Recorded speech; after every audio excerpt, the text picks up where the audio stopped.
Are you disappointed that international rating agencies, including Moody's, are perhaps not taking into account the kind of effort on fiscal discipline that Modi Sarkar has been following for so many years?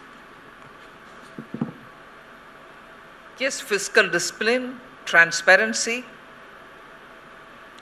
and looking futuristic towards how to manage your fiscal with a deep look at how your debt is managed. Before I go into that, I'll draw the attention of this august audience.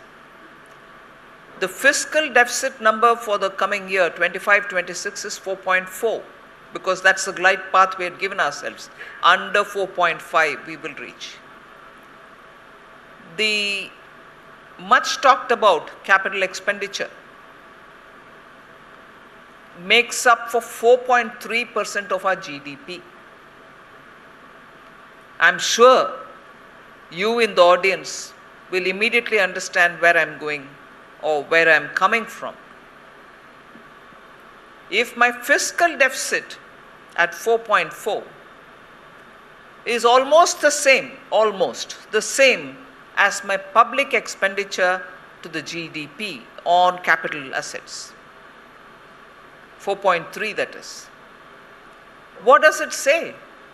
Fiscal prudence, about which you rightly point out about Prime Minister Modi's leadership, maintaining that discipline, transparency, but also the quality of public expenditure, the quantum of it in relation to the GDP.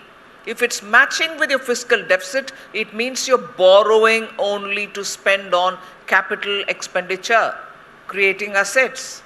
So that deficit, which is nothing but your borrowing, is going towards capital asset creation. We are not spending money to service our loans or to pay salaries or to service or to repay the loan and so on. That itself is a major big point. I would think despite COVID, when we had to borrow money, we have soon shown you that fiscal discipline, without cutting down on any of the social welfare schemes and without cutting down on public expenditure in capital assets, now equals just that fiscal deficit number.